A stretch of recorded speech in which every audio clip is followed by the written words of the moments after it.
শুক্রবার দুপুর 12টা থেকে 2টা পর্যন্ত আল্লাহর একটি নাম 7 বার পরে দোয়া করুন। আল্লাহ আপনার সকল দোয়াগুলো কবুল করবেন, মনের নেক আশাগুলো আল্লাহ তাআলা পূরণ করে দিবেন। মনে রাখবেন, জুমার দিন হচ্ছে ফজিলতের দিন। জুমার দিন হচ্ছে সাপ্তাহিক দিনের ভিতরে সর্বশ্রেষ্ঠ দিন। এই জুমার দিনে আমরা হেলায় খেলায় করে সময় নষ্ট করে ফেলি। এই জুমার দিনে আপনি আগে আগে মসজিদে চলে যাবেন। জুমার দিনে আপনি উত্তম রূপে ওযু করবেন এবং গোসল করার চেষ্টা করবেন। গোসল করে আপনি উত্তম পোশাক পরে, আতর অথবা পারফিউম ব্যবহার করে এরপর আপনি ডান দিক থেকে হেঁটে হেঁটে পায়ে হেঁটে মসজিদে যাবেন, আগে আগে মসজিদে যাবেন। নবীজি সাল্লাল্লাহু আলাইহি ওয়াসাল্লাম জানিয়ে দিয়েছেন যে সর্বপ্রথম মসজিদে ঢুকবে একটা উট কোরবানি করার সওয়াব পাবে।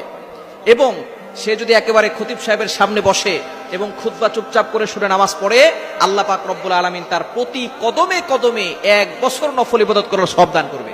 এরকম ফজিলতপূর্ণ আমল আমি আর অন্য কোথাও পাইনি। নবী সাল্লাল্লাহু আলাইহি ওয়াসাল্লাম জানিয়ে দিয়েছেন জুমার দিনের জন্য আগে আগে মসজিদে যাবেন। মসজিদে গিয়ে আপনি আল্লাহ তাআলার একটি নাম 7 বার পড়বেন। জুমার দিন দোয়া কবুলের দিন। জুমার দিন যে সময়গুলো দোয়া কবুল হয়, জুমার নামাজের সময় আল্লাহ পাক রব্বুল আলামিন এই সময় দোয়া কবুল করেন এবং আসরের নামাজের পরে দোয়া কবুল হয়। ইমাম আবু হানিফা রাহমাতুল্লাহির মাযহাব অনুসারে বিশুদ্ধ মত হচ্ছে আসরের নামাজের পরে দোয়া কবুল হয়, জুমার দিন আসরের পরে মাগরিবের পূর্বে। তবে জুমার নামাজের পরেও দোয়া কবুল হয় এবং ইমাম সাহেব খতিব সাহেব যখন খুতবা দেন 2 খুতবার মাঝখানে দোয়া কবুল হয়। এগুলো হচ্ছে কিছু কিছু প্রসিদ্ধ মত যে সময় দোয়া কবুল হয়। আপনি জুমার দিন 12টার পরে 2টা পর্যন্ত এই সময় আপনি দুরূদ শরীফ পড়বেন 11 বার। এরপরে আল্লাহ তাআলার একটি নাম পড়বেন 7 বার। নামটি হচ্ছে ইয়া রহমান, ইয়া রহমান, ইয়া রহমানু। আপনি এটা 7 বার পড়বেন। এরপরে আপনি আল্লাহর কাছে দোয়া করবেন। দুরূদ শরীফ 11 বার পড়বেন। দুরূদ শরীফের কারণে কিন্তু আপনার দোয়াগুলো আল্লাহর আরশে গিয়ে নক করে। অনেকে আমরা দোয়ার সময় দুরূদ শরীফ পড়ি না।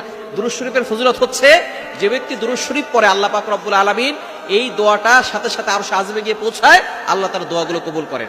আর দুরূদ শরীফ না পড়লে এটা মুআল্লাকুন, ঝুলন্ত পেন্ডিং অবস্থায় থাকে, এটা আরশে আযমে গিয়ে নক করে না। এজন্য 11 বার দুরূদ শরীফ পড়বেন। এরপরে 7 বার আল্লাহর এই গুণবাচক নামটি পড়বেন, ইয়া রহমানু, ইয়া রহমানু। এটা 7 বার পরে আল্লাহর কাছে দোয়া করবেন।